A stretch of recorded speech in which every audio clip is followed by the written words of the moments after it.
So, I mean, this might be the best card in the set for Duel Commander. Yes. You were going to ask me what I thought of the card, and I was going to say this might be the best card in the set as well. I totally agree with you. I think this card is very exciting. Hello and welcome back to the Dueling Grounds podcast. Today we have our Avatar: The Last Airbender set review. Adam, you're more a fan of the show than I am, so tell us about the themes of the world. Okay, yeah. I watched both the series, this one and the second series, The Legend of Korra. I quite enjoyed it as a cartoon. It was good. The theme is that there are 4 nations that represent the 4 elements of Earth, and then once per generation, let's say, one member of the nation will become the Avatar and bring balance to the world. That's probably enough of an overview for our purposes. First card we're going to look at is Airbender Ascension, which is 1 and a white for an enchantment. When this enchantment enters, airbend up to 1 target creature. Whenever a creature you control enters, put a quest counter on this enchantment. And then at the beginning of your end step, if this enchantment has 4 or more quest counters on it, exile up to 1 target creature you control and return it to the battlefield under its owner's control. And we'll say for clarity, because it's not on reminder text on the card, that airbending is putting a creature into exile, and then that creature can be recast from exile for 2 generic mana. Yes. How do you feel about the card, Ryan? I think it'll be good in Thalia, the deck I just took to Relic Fest. Nice. This card is reminiscent of casual commander cards, Conjurer's Closet, Teleportation Circle, but the final line of text is literally like a reprint of those cards. Yeah. I don't think it's going to be hard to get 4 creatures entering the battlefield. Again, like cards like Toby or Blade Slicer, that's 2 bodies for 1 card. Yeah. That's 2 triggers. You can also flicker this. I don't think that's the most relevant part, but it's not irrelevant. Like you can flicker it to get a blocker out the way, kind of thing. I think it's worth to replay one of your creatures. Yeah. Yeah, no, sorry, it's worth mentioning. It's not templated like other cards like this. It doesn't say once per turn. You can get all the 4 creatures in 1 hit, can't you? In 1 exactly, turn, yeah. Online straight away. If you play this and then somehow play 4 creatures, that end step, you will get the effect straight away. The quests this set seem a lot easier to achieve than previous quests we've had in the past. Definitely, and price to move at 2 mana looks good. Okay, on to the next card. The next card we're talking about is Enter the Avatar State. It is an instant lesson and says, until end of turn, target creature you control becomes an avatar in addition to its other types and gains flying, first strike, lifelink, and hexproof. This is a light pause card. I assumed it was a light pause card. You've got to put a light pause card in a set review, right? There might be some other decks that want it. I played against Cecil, the Dark Knight. Yes. Which is a pretty cool deck. And again, it's one of those decks that wants to protect the commander. If you're playing a deck with white in your color identity and you just want to protect your commander, you've got cards like Blacksmith's Skill and this card now. It's really hard to just say which one's better. They all do different things slightly differently. So it depends which variety would you prefer. This one just says keyword soup. Yes, it does. Part of the soup, though, one of the ingredients isn't indestructible, and I quite like anything that gives hexproof and indestructible, which does feel a bit more green, tends to kind of cover all your bases as much as you can on you're safe 1 mana with card. Hexproof and indestructible, you're safe. Generally, edicts and whatnot, there's always corner cases, which is what makes Magic fun, but of course. It covers a lot of bases. Whereas this doesn't cover those bases. But as you say, it does other things. The lifelink can win you a race. It has other... worth it is the question, I guess. Find out. I don't know. I just thought because it kind of falls into that category, it's worth talking about because it might find a space somewhere. Definitely worth highlighting. All right, let's look at the next one. We have Katara, Waterbending Master, which is 1 in the blue for a legendary creature, human warrior ally, and has whenever you cast a spell during an opponent's turn, you get an experience counter, and that whenever this attacks, you may draw a card for each experience counter you have, and if you do, you discard a card, and if I didn't mention it already, it's a 1/3. It's a lot of words. What do you think, Ryan? Is this good? That is the question, Adam. It's interesting. Definitely interesting. When you look at Katara, it's kind of similar to Malcolm. I think is the most comparable card. You think because of the looting type effect? Is that that's what you're driving at, yeah? Okay. 2 mana flash flying, when it deals command to a player, draw a card, discard a card. Then Katara's counters. Now, Katara doesn't have flash and doesn't have evasion. But the attack combat damage thing is kind of similar. Katara's strength is the scaling into the late game. Agreed. So one of the things about Commander is that when your commander dies, you play it from the command zone, but you have to make command attacks. So you're kind of paying a worse rate Yes. effectively. Yes. You're getting the same card for a worse rate, but experience counters kind of like negate that because your commander continues to get these experience counters throughout the game. Yep. Casting a spell during your opponent's turn is very easy to do. You can just In play blue, yeah. In blue, yeah. You play counter spells, you play your flash creatures. Yeah, bounce, all sorts of things. Yeah. And Card draw. Card draw. You can get There's a all lot of sorts. experience counters very quickly. Yes. To the point where I don't think it's going to be very hard for her to be drawing you 4 or 5 cards and then you discard a single card. Spicy, yeah. I don't know how she compares to the other mono blue commanders though. I think losing the flash of Malcolm is so strong is because you get to just you just keep up the counter spell, and if they don't do anything, you fashion your commander. Yeah, you don't waste your mana. It's great. I don't think you're going to be playing Katara on turn 2. You're going to be keeping up a counter spell. So Katara will be coming down later in the game. I got really excited when it was spoiled. I think a lot of people did. I'm still excited. I'm still hopeful. I think there's a lot of potential here. Yeah. But I'm not the person to build the deck. No, I think we talked about off camera was Yeah. experience counters are a space that maybe we've seen cards in, but hasn't been fully explored perhaps. And this is something to keep in your back pocket for when future unreleased experience cards come out. I think maybe, like a multicolored commander with experience. The nice thing about experience is, and you've alluded to this, is that when your dies, you keep the experience counters. It's not like a creature that gets bigger, like Vivi, that gets 1/1 counters, and then when you kill it, all that effort has gone away. You get to keep these bits around. So something, if not now, something to keep an eye on for the future. It's when I was a casual commander player, it was something I was willing to do, was put all the experienced commanders together and make it work. At the moment, they're kind of too tangential. They're not going on the same path. Understood. Let's look at the next card. Yep. The next card is Wan Shi Tong. I think I said that correct. I believe Wan that Shi sounds Tong. right. That sounds good. Librarian for X, blue, legendary creature bird spirit with flash, flying, vigilance. It's a 1/1. And when it enters, put X +1 counters on him. Then draw half X cards rounded down. And whenever an opponent searches the library, put a +1 counter on Wan Shi Tong and draw a card. Mm-hmm. So, I mean, this might be the best card in the set for Duel Commander. Yes. You were going to ask me what I thought of the card, and I was going to say this might be the best card in the set as well. I totally agree with you. I think this card is very exciting. I think just on rate of 2 mana, blue to flash in a 1/1 in response to a fetch land is already great to get this effect, and that's like the floor, and the ceiling is quite high on this. Where do you see this having a home? So I guess the debate becomes commander or deck. I don't really think this is a commander because I think, again, the strength of it is the flashing and surprising your opponent. If your opponent knows you're playing Wan Shi Tong, then they will crack their fetch land on turn 1 instead of doing it in your end step. Yeah, that's fair. They'll play around it. So I think it's better in the deck, but I guess it could have a home in the command zone. I think it might be a really good sideboard swap for Boral. Yes, because if I you're would definitely play it in Boral. Yes, you so play maybe it in you could swap Boral, it if you're out. playing into like a control mirror match, you could sideboard swap into this. Yes, because of the flash would make it better against control. Yeah, and the scalability because it's when it enters, not when you cast it. I was thinking of Hydroid Crisis that had a similar X draw card or half X draw cards, but that was a cast trigger. So, but still good. I don't think this will be a face commander, but I do think this will be a very good sideboard swap option for blue. Yeah, nice. For mono blue decks, going to like control mirrors. Yeah, nice. Very and also good. just like a blue staple across the format. I see blue staple here. Yes. Yeah. Good. Okay. Next up, we have Waterbender Ascension. 1 and a blue for an enchantment. Whenever a creature you control deals combat damage to a player with a quest counter on this enchantment, then if it has 4 or more quest counters on it, draw a card. And it has Waterbend 4, which is target creature can't be blocked this turn. And here we have reminder text. Waterbend is a cost that you can pay, which you can tap mana, artifacts, or creatures to help you pay for the cost. So I think again, it's really flavorful. Airbending, you're like, woof, you're pushing it away. Bending, from my understanding of the Avatar lore, which is minimal, they're very communal. So it's like got healing properties and whatnot. Yeah, so there's a communal element. Yeah, they all come together to do it. So I think it's a flavor win. Nice.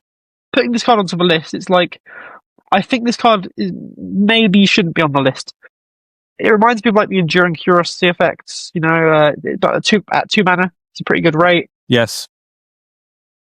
And again, as we said, as you alluded to with the Airbending Ascension, it's not once per turn. So Yes. if you have 4 creatures deal damage in 1 turn, you turn it on online. This goes If on, you have yes. 5 and yeah, the 4th creature dealing damage will draw a card. In fact, Right.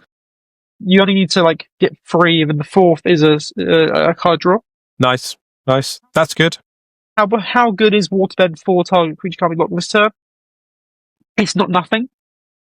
I think it's hard to evaluate that. I think sometimes there are decks that might have some tokens laying around. Like, what's the card? There's the 1 mana make a crab and a clue. I know. It's from Modern Horizons 2. Yeah. It'll come back to me later. But yes. Yeah, that card. Like, I think Waterbend might be more powerful than it reads. I think it's just quite easy to have creatures lying around that aren't doing anything. Potentially, yes. I think you build into it, and especially if you're playing an enchantment that draws you cards when you hit with creatures, you're going to want to build into it with creatures and whatnot. So, yeah, it seems good. I think I like the white one a little bit more on face value, but we don't know how this is going to fit into the 100%. Okay, next card is my Scornful Striker. 1 in the back for a legendary creature, human noble ally. First strike, whenever a player casts a non-creature spell, they lose 2 life. Yeah. And it's a 2/2. And it's a 2. So your initial message to me, you said, is this the Black Thalia? Yes. And I don't think it's the Black Thalia. Fair enough. Because 2 life isn't the same. Thalia stops your opponents from casting spells if they don't have the mana to play it. Yes. Mai doesn't stop them from casting the spells. Correct. As we learned with Phyrexian mana, 2 life and 1 mana are not the same. That being said, I don't think Mai's bad. I think this is a good card. I could think it's a good card. I think it's an aggressive card. Yes. Yes. You want to be dealing damage to your opponent. Kind of like how you'll remember the name of it. Red for an enchantment creature. Whenever a player casts a spell, they lose 2 life. It's a staple in Modern Burn. Eidolon, the Great Revel. Feels a bit like that, as well as feeling like Thalia, which was great with your pressuring life totals, because it is a symmetrical effect. It's worth pointing out. It's not one-sided. Rograk Storm decks at Relic Fest continue to do well, so this will be a good counter to that. Good punisher for that, yes. Yeah. I just think it's... and also like Cecil, Dark Knight, but again, you want perfect the in that yourself. deck. You want to lose life, yes. Yeah. Perfect. So I think in like an aggressive black deck, this has homes as like an anti-combo card. Just an anti-life total card. Seems seems good. I mean, a 2-mana 2/2 with first strike is just decent, and if it's fine, yeah. Also, maybe even Slimefoot and Squee. Sure. Just because that deck doesn't really play many non-creature spells, it's just a pile of creatures. Well, like you said, it's like an anti-storm card that they can get into the graveyard and hoik back out again. So yeah, it has value. I like it. Yeah. Nice. This could be a good strong card for the format. Next, we have Firebender Ascension. 1 and a red for an enchantment. When this enchantment enters, create a 2/2 red soldier creature token with Firebending 1, which we'll swing back to. And whenever a creature you control attacking causes a triggered ability of that creature to trigger, but a quest counter on this enchantment, then if it has 4 or more quest counters on it, you may copy that ability, and you may choose new targets for the copy. And Firebending is when this creature attacks, you create red mana equal to the value, in this case, 1 red mana, and you get to keep that mana for all of combat. And Ryan will correct me if I'm not wrong. That's correct. That is correct. Yeah. So even though you go through different phases and steps of combat, unlike normal, mana doesn't disappear, but it will go away at the end of the full combat phase. So this fronts you a creature. That seems pretty good.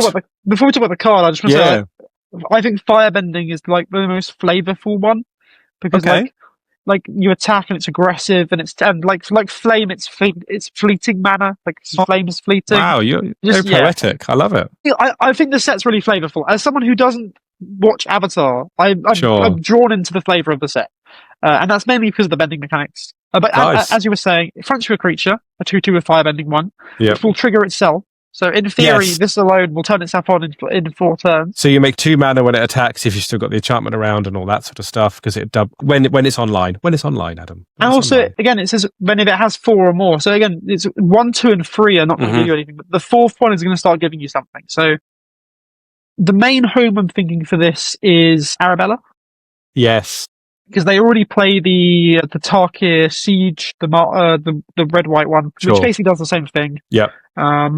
I think I was on MTG Top 8 the other day. I think I saw people are trying to play Ishin Two Heavens as one. We've seen it at F&M as well. It's okay. Yes, it's got a powerful ability. That commander has a powerful ability, and being able to have some redundancy in your 99 for your commander's effect is very good. And if you wanted to double, then double it again. That seems pretty good. It seems like a way to win a game. Yeah. I just think this is like, just maybe even it's good in Kellen. Like, how many creatures just have attack triggers? Like, 2 mana, Inala? Well, I don't know what you're talking about. What does it do? 1 red, attack, discard card, counter, trample. Inti, and Lelia, those two. The attack triggers. Yeah, there's lots of just... They're 2 attract triggers that you would play in almost any red deck. Fear of missing out. Like, there's loads of red creatures with attack triggers anyway. Absolutely.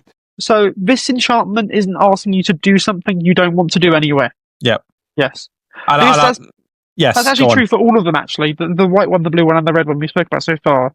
You want creatures to enter. You want to deal damage to your opponent. Yep. And you creatures attacking to trigger abilities. So these quests aren't asking you to like jump through hoops. They're asking you to play Magic. Yeah, I think I like this one a bit more than the others so far because of the fact it gives you a body. The other two didn't. I mean, the white one gives you an ATB effect.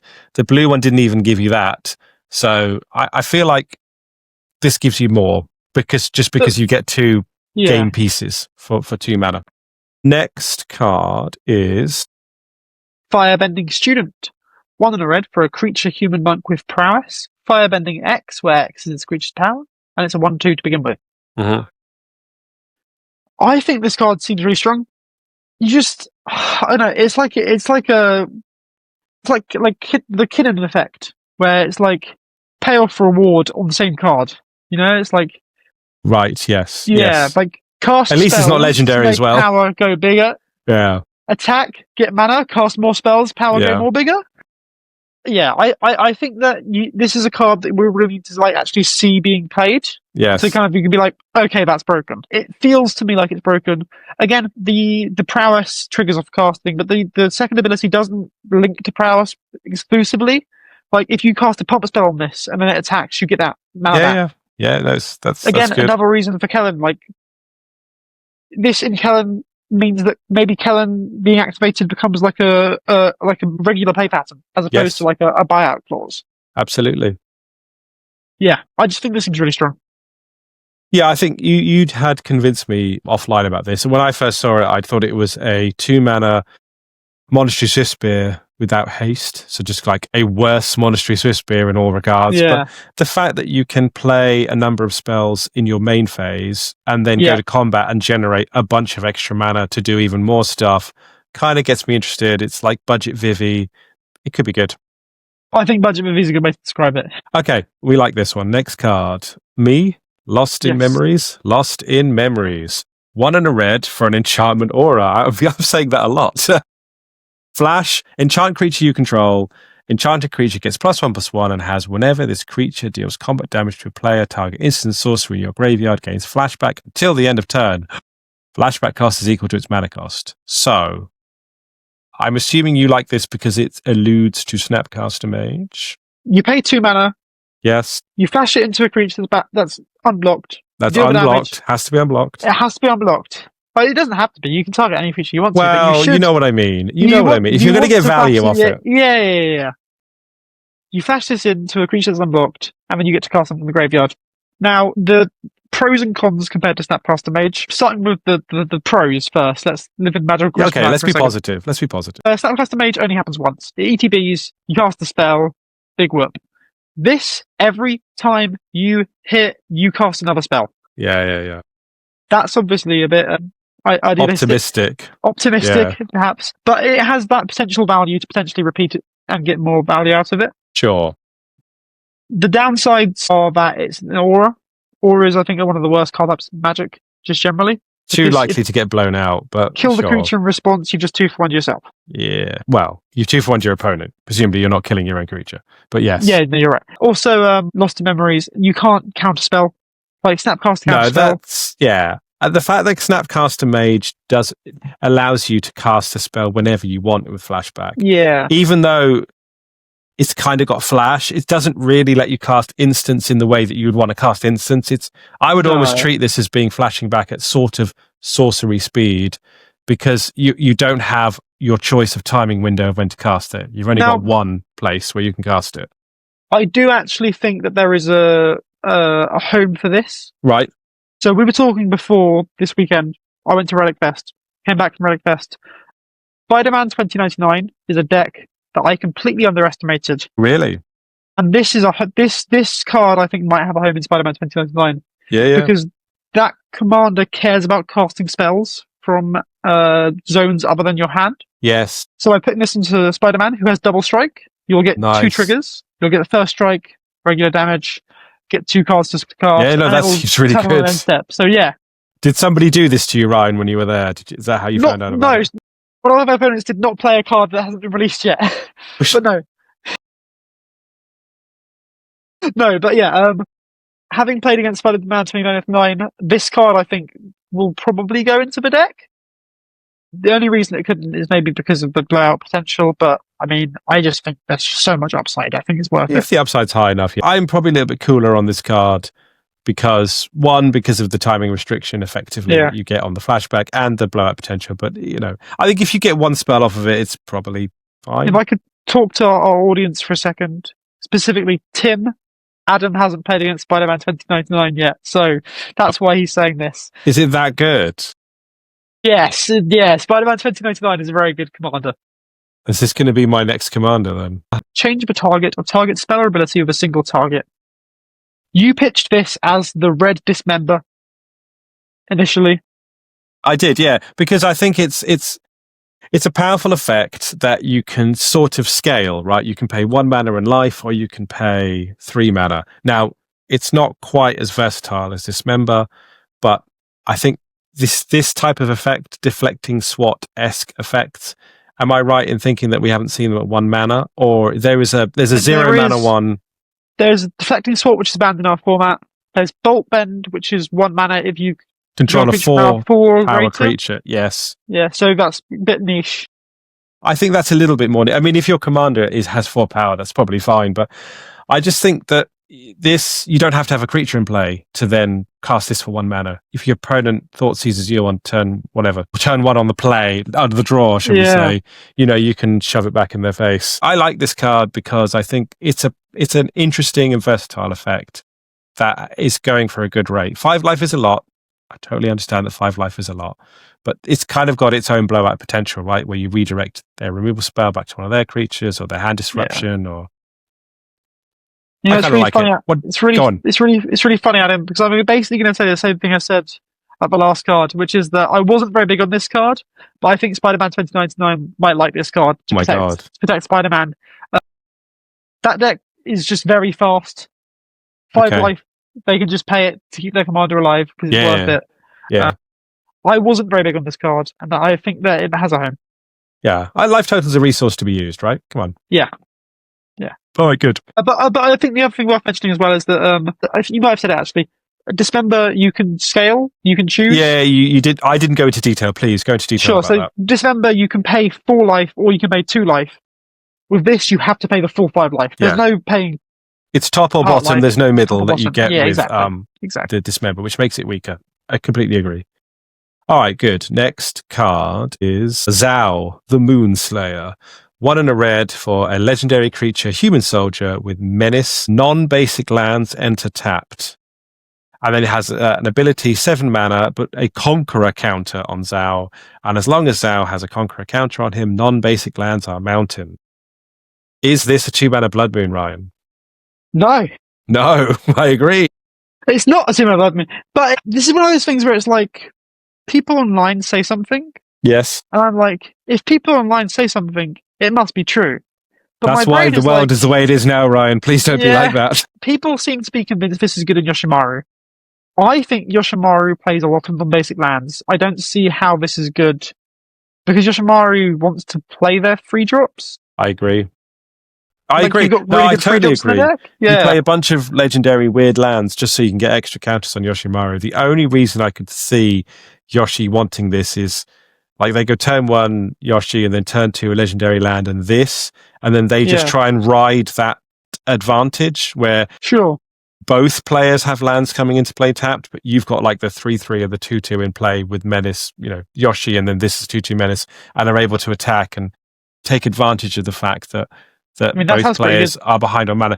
That's what I can see, but I don't know. I kind of agree with you that it's symmetrical effect, and you're going to be playing this in a deck that has a lot of non-basic lands. There seems to be some tension there. I think, okay, I'm sort of meh on this one. I'm meh on it as well, but people online are convinced. So that means it's going to see players going to be in the top 10 most red played cards in the format. Clearly, right. Next card. Okay. The next card is Zuko, Firebending Master. 1 and a red for a legendary creature, human noble ally with first strike. Firebending X, where X is the number of experience counters you have, and whenever you cast a spell during combat, you get an experience counter. So again, it's like an engine that kind of feeds into itself. I think I got really excited about this card and was spoiled because of the potential. And I kind of sometimes stop thinking about removal and there is a lot in this format. Are good. There's a lot of removal in this format. This is a 2-mana creature, doesn't do anything until it comes into play. It attacks and doesn't do anything. I guess you can play it on turn 2, play a free spell during combat. You don't have to cast a spell during your combat. I don't know. Adam, what are your thoughts? I'm really torn. I'm not as torn. I assume this is included because of the same reasons that Katara was included, that experience counters are something to be aware of.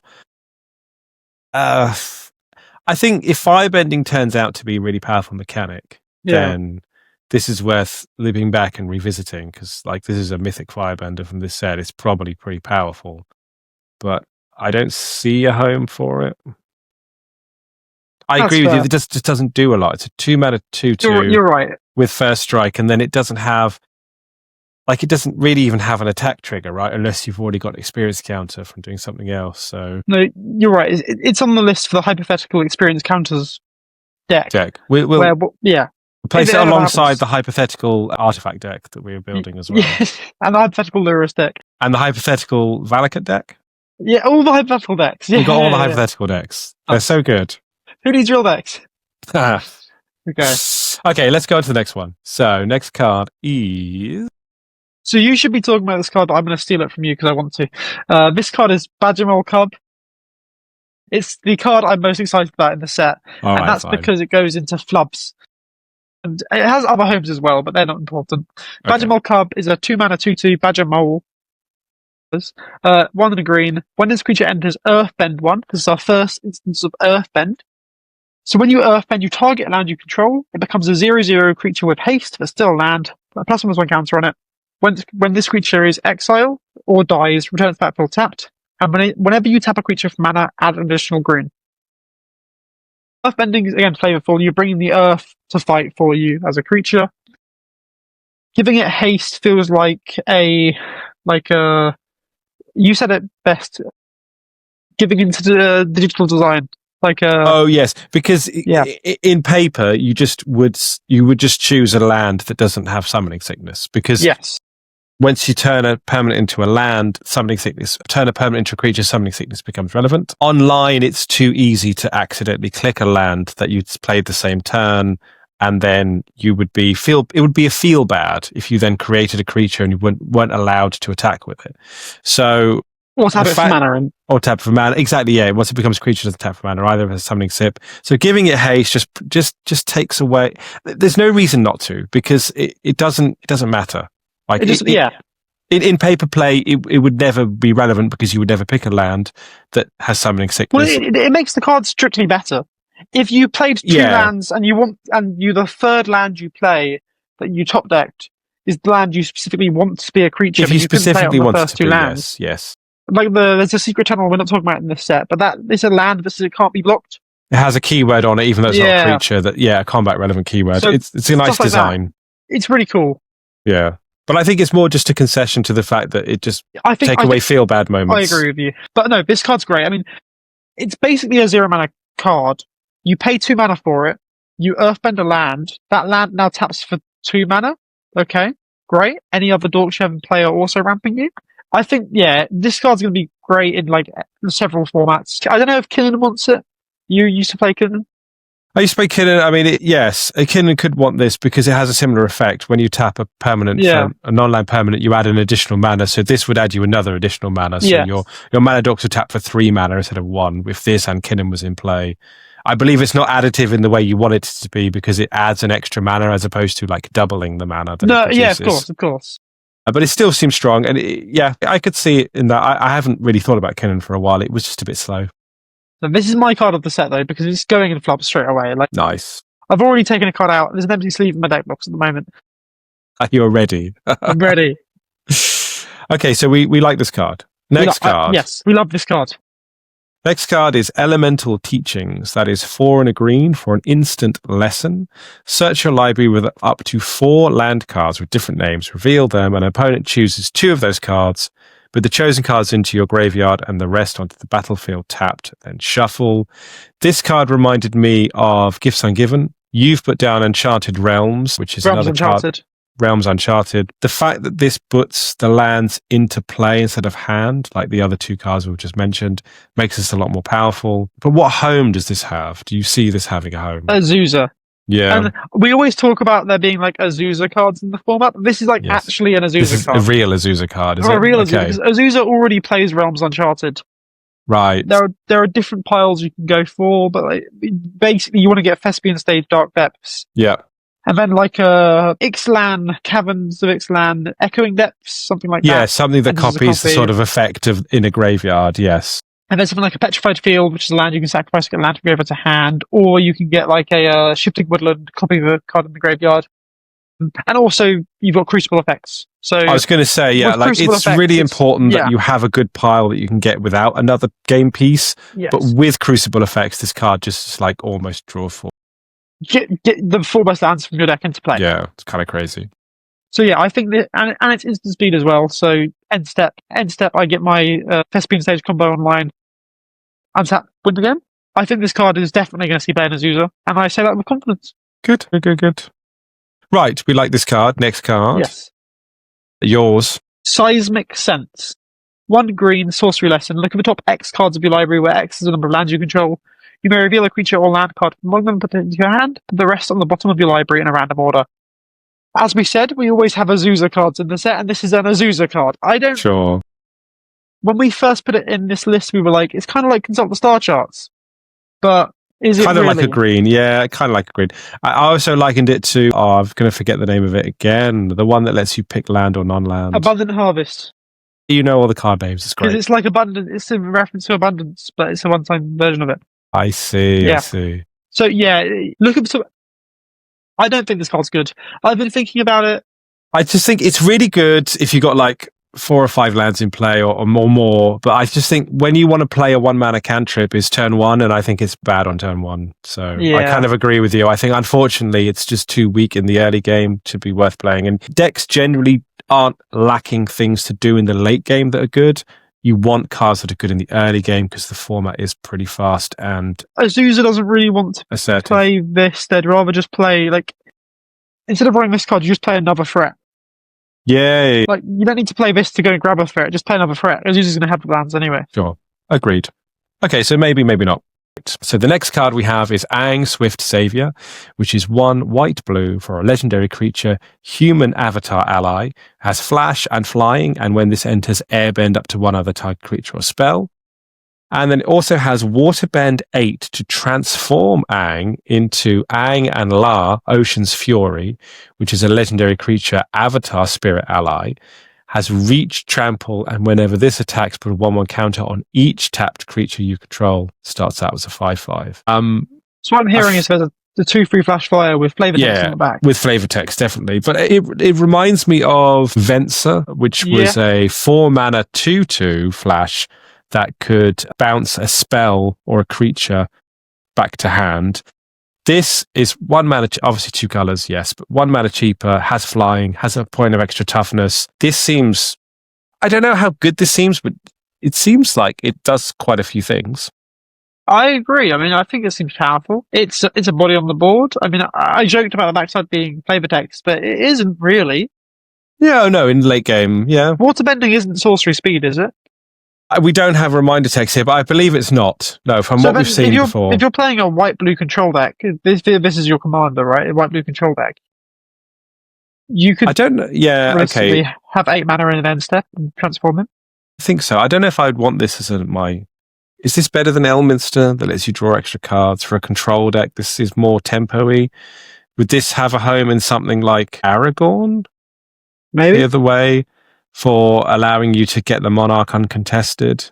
I think the fact that it airbends a creature or a spell is powerful. Well, that's why, why I was likening it to that. Absolutely, yes. We like versatility. Flash flying can ambush something. Yeah.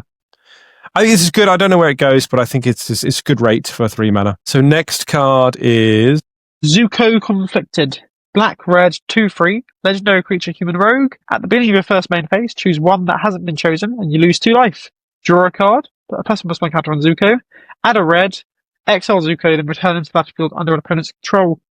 My initial thoughts for Zuko was just like Rakdos 4-drops. Like, Zuko's a commander, and you just play all the 4-drops. Yeah. So you just go Zuko. I like it. Turn 3, add the red, play a 4-drop. Obviously, your opponent moves Zuko. That doesn't work. But I think this card does a lot. You can make him into you could choose to add the counter first, so you've got a 3/4 for 2, and you can attack with it. You can draw a card, add a red, and then you exile him, return him to battlefield under his control. The combo card with this is Homeward Path, which is a land that you can tap to have each player gain control of each creature that they are the owner of. I worded that terribly.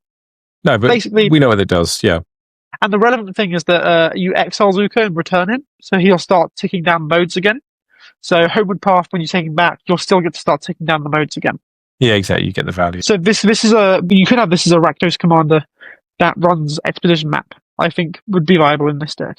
Yeah, I think it also just plays well with like exile effects. Sorry, sacrifice effects. Sorry, in general. Yes, of course. Like you can throw him away before the value. Yeah. Yeah, but before you lose him, you can. Black-red has no shortage of ways of sacrificing a creature. Sorry, go on. When you exile him, can you put him in the command zone? I think you can. No, I think because it's all one effect. So I think with the way that the commander rule was changed to allow like death triggers and whatnot to work, it cares about where it is when it finishes the whole journey of that ability. Sure. So you can't put him in exile, then go, I'll put him in my command zone. You can put him in your command zone once state-based actions are checked again. And you say, oh, this is in exile. Would you now like to put it in the command zone? But when you check state-based actions, it will say, oh, this is under your opponent's control. Tough. Okay. I'm getting cheeky. But you got me there for a second. That was good. You had to make me think. I tried my best. You do. I like it. Keep me on my toes. I wish this card, the only thing about this card is that you don't get value until the following turn. Otherwise, I think this card has got a lot of potential. I really like. I think the fact that you go give him up, you can play around that. You can build your deck into that. I really want to like this card. Does that make sense? I feel like it's also like probably a good card for like Deadpool. Yeah. If you're playing this on 2, so you play Deadpool on 3 with the extra mana, like I feel like it just does a lot. Like if your opponent kills it, like okay, everything dies to removal. They've killed your 2-drop. Yeah, it's going to be less punishing in most cases. Yes. If this is like a lightning rod for removal, that's good for you. Yeah. No, I like this card. I hope to see some play. So the next card we have is Tolls of War, which is white and a black for an enchantment. It has, when this enchantment enters, create a clue token, and whenever you sacrifice a permanent during your turn, make a 1/1 white ally creature token. The ability only triggers once each turn. So this looks like a nice engine piece, right? Yeah. So you fronts you a clue, which gives you something to sack, but most decks are running as many fetch lands as they can get their hands on that they can legally play. And black-white is not unfamiliar with sacrificing its own permanents for value. I can see why you've included this. I like the look of it. Where do you see this in a home, or do you see this as part of something new? And I guess one of the things I'd like to point out quickly is it's once each turn is once during each player's turn as well. Yeah, that's a good point. Again, if you do that like value loop thing, you can like sacrifice to a carrier and feeder in my turn and get a ally sacrifice to your turn. Yep. Another ally. Yep. The home for this deck is Fellowfar. The Abzan? Yukon Abzan, that's the Commander. word. Yeah. Abzan Commander, when it attacks, you can sacrifice a non-permanent, put a +1/+1 counter on each creature you control. This gives you a permanent sacrifice every turn. First turn, you pay Valify, you sacrifice the clue, then you get an ally, then you sacrifice the ally, sacrifice the next ally, sacrifice the next ally. And it's the two cards just synergize together really well. It actually works really well with that commander, doesn't it? Because if you have other stuff to sack, it gives you creatures to put counters on. There you go. Exactly. So it seems like a good home for that card. So nice spot. I like that. Maybe anywhere else it might be a little bit. Maybe. There is Amelia, the white-black ward, pay free life. Whenever you gain life, this commander explores. If its power is 20 or more, destroy all creatures. How do I not know that was part of a combo in Pioneer? Yes. Yeah, yes, that deck will also seem pretty good this weekend, with Luris as a companion. So this is the way to build Luris, is it? This is the way to build Luris, I think. Right. I thought Cecil would be the one to go for Luris, but no, that's cool. I also saw a Cecil with Luris, to be fair. But no, the Amelia deck might want this card, because it played a lot of Blood Artist effects. Nice. Yeah. Yeah, no, that seems good. No, good spot. The next card we have is Toph, the first Metalbender. 1 red, green, white for a legendary creature, human warrior ally. Non-token artifacts you control are lands in addition to their other types. At the beginning of your end step, Earthbend 2. It's free. Nice. This card is very exciting. I don't know if it's actually going to be good, but as a combo lover, this card just screams to me. So this is Naya. How is this combo? Tell me. How is there a Naya combo? The first combo that comes to mind is Candelabra of Tornos. Yeah. So Candelabra of Tornos is a 1-mana artifact. You pay X to untap X target lands, and you have to tap it to do so. This makes the Candelabra into a land. So if you have lands that generate multiple mana, a single land that generates multiple mana sources, then the Candelabra can untap itself and some other lands into mana, basically. That's the first thing I think of. I'm sure there are other combos I haven't really bothered to think about yet, because you thought of that one, and that was pretty good. That's the first one. I can't afford a Candelabra, so I can't build the deck. Right. So it's not worth thinking about anymore. No, I'm joking. I think this might be in a similar space to Lear, where it's like a deck that exists on Magic Online because people can afford Candelabra on Magic Online, and then in paper there's one person at an event. Yeah, it's crazy, isn't it? But here we are. No, but yeah, I think the synergy with Candelabra is really cool. I think that first line of text has a lot of implications that I haven't really thought through yet. Obviously, it's going to be really broken with landfall stuff, because now playing my Mishra's Bauble triggers my Lotus Cobra. Yeah, so there's some weird effects. I think it says it in the reminder text for people who don't really, but like people like myself, I just assumed that these lands would tap for mana, but they don't. They just become lands. They don't have any other types, which is really interesting. You can run Yavimaya and you can run Urborg in your deck. Because Urborg is colourless, this is a very good point. Yeah, so there's ways to get around that. And there's also creatures like Dryad of Vivian Grove, which gives all your land, step mana or Chromatic Lantern and stuff. I think that this commander is going to be really weird. I think this is going to be one of the decks that might take the longest to crack, just because of how different they are and how they make the rules of Magic work in a way they haven't worked before. But I'm really excited to see. This seems like your perfect commander for this. Yeah, I think this commander is good. I think this commander is going to have a place in the meta. I don't really know what kind of configuration the deck's going to end up looking like, but there's going to be some really cool combos you can do with this. Awesome. Okay, the next card we have is Aang at the Crossroads, which is 1 green, white, blue for a legendary creature, human avatar ally, has flying, and when this enters, look at the top 5 cards of your library, and you may put a creature card with mana value 4 or less from among them onto the battlefield, and then put the rest on the bottom of the library in a random order. And when another creature you control leaves the battlefield, transform Aang at the beginning of the next upkeep. He starts as a 3/3. He transforms into Aang, Destined Savior, legendary creature avatar ally with flying. Land creatures you control have vigilance, and at the beginning of combat on your turn, Earthbend 2, and it's a 4/4. Oh, that took a long time to read. So ETB, you draw a card of some description, and then you draw a card. You put a creature into play. I said of some description. Oh, but into play. It took so long to read, I've forgotten what I started with. Yeah. It's a lot better than just drawing a card. This card would not be on this list if it was drawing a card.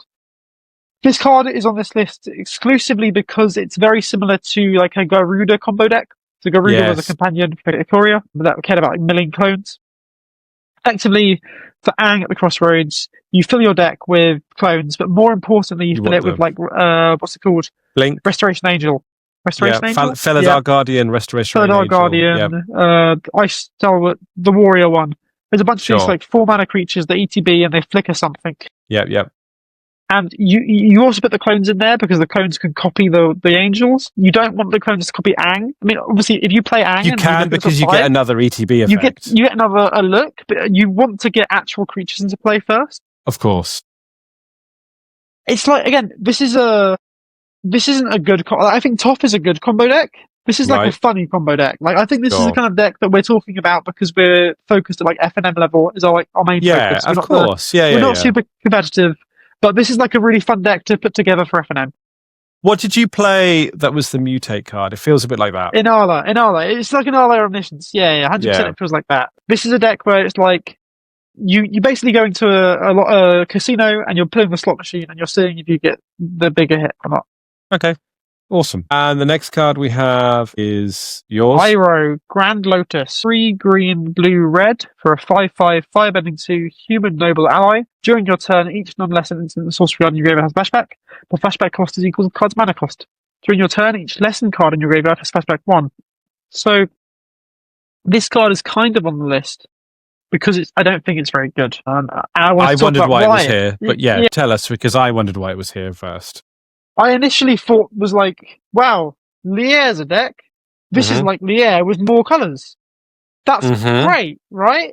More colours is more good. And normally in this format, being able to do the same thing but in more colours is a good thing.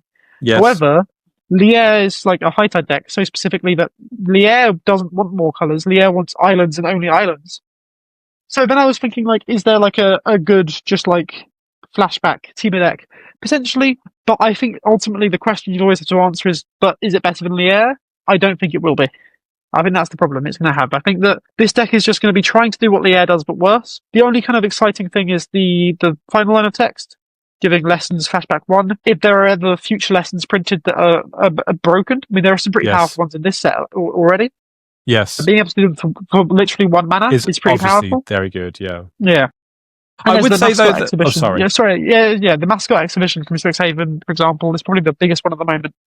At 1 mana, that would be an extremely good rate. Yes, I was going to say that it's not necessarily that you wouldn't play a high tide deck, right? Because you can play all the fetch lands that you can, and then you just play, the island, steam vents, and volcanic, and the thundering falls, the surveil land. That gives you 3 islands that are tapped for the other color in green and red. And then you can fetch them. You would still be heavy blue, but it would give you. Lier also says your spells can't be countered. Yeah, I know. Yeah, I think I'm trying to look at the upside. When I first saw this card, I was like, "Oh, this is similar to other commander that is good. This must be good as well." Right. But I don't think it actually is. Okay. Well, you never know. We'll see. Never know. We'll see. Next card is this cycle of lands, which... Let's just read through them. I'll go white, and then we'll alternate, and then we'll go talk about them at the end. Okay. Yeah? I'll go white. So, go for it. Abandoned Air Temple. This land enters tapped unless you control a basic land. Tap, add white. 3 white, tap, put a +1/+1 counter on each creature you control. This, I can't pronounce that, the blue one. This land enters tapped unless you control a basic land. Blue, or 2 and a blue, tap, draw a card, discard a card. Realm of Ko. This land enters tapped unless you control a basic land. Tap, add black. 4 black, tap. Create a 1/1 colorless spirit creature token with this token can't block or be blocked by non-spirit creatures. Right, and then Fire Nation Palace is this land enters unless you control a basic. Tap for red and 1 and a red, target creature you control gains Firebending 4 until the end of turn. And finally... Basing Say. This land is tapped unless you're a basic. Tap add green. 3 tap. Earthbend 2. Right, I think this cycle is fine. I think it's interesting. I think the templating is very interesting. This land enters tapped unless you control a basic land. I think it favours monocolored decks, but is playable in almost any number of colours. Obviously, the more colours you have, the less basics you tend to run. You do have fetch lands, so you are able to fetch basics and then make these come into play untapped. I think all of the effects are decent. They're a bit. I think they're all kind of mid. Yeah, like I'm not that excited. Like Like the blue one is probably the most exciting, but even then, it's 4 mana to loot. I mean, Desolate Lighthouse, yeah. I'm guessing harkens back to it goes into Boral, I'm assuming. I don't even know. I say Desolate Lighthouse is a card that probably has seen its day. This has 1 mana less activation and taps for a color, where Lighthouse was colorless land. Yeah. Even then, it's just like you say, it's mid. It's kind of. I was excited when they first spoiled these cards because I was like, this is going to be so good for monocolor because, like, Yeah, again, me like too. they're really good for monocolor and it's just additive. And I was like, but is it actually doing anything? I just, none of these really make me want to put them in a deck. I think, talking about that though, I think Yeah. you've played monocolor decks more than I have. And Yes. you like loading up on all these utility lands because that's the Yeah. advantage to monocolor. But I know that you've played before and found that you've had one too many lands that don't tap for your color. Yeah, 100%. Right? Yeah. So these are mid-level utility lands, but they don't hurt you as much. They tap for a color. And I think that is quite a big upside. I'd rather run a plains. Fine, okay. For the white one, at least. Like I'd rather, but wouldn't you rather 5 run mana. this over the third planes, though? No, because then there's the Okay, opening hand where I alright draw then. this and another utility land, and this doesn't enter on taps. Like Yeah, the but scenario then where I drew open this, with this, I and don't go know why we're Scorza, arguing about this so much, but No. if you drew this and 2 utility lands, then you'd have no white mana at all. This taps for Yes. white mana. the scenario, I'm not referring to this replacing utility land, because this isn't good enough to replace one of the utility lands that are already Okay. seeing play. Fair enough. Replacing a plains is, if I replace a plains with this, the scenario where I open a hand with this and another utility land, now this doesn't enter on tap. Yeah. I see. I This think isn't- we're approaching it from different directions. I was thinking That's this would change a utility land to one that taps for white. But I think that I ultimately I think that maybe I think ranking them, the blue one's the best, the red one is the second best, then black, then green, then white. What do you think? Okay. I thought white looked pretty good, but a 1/1 counter on each creature you control can scale quite well. 5 mana.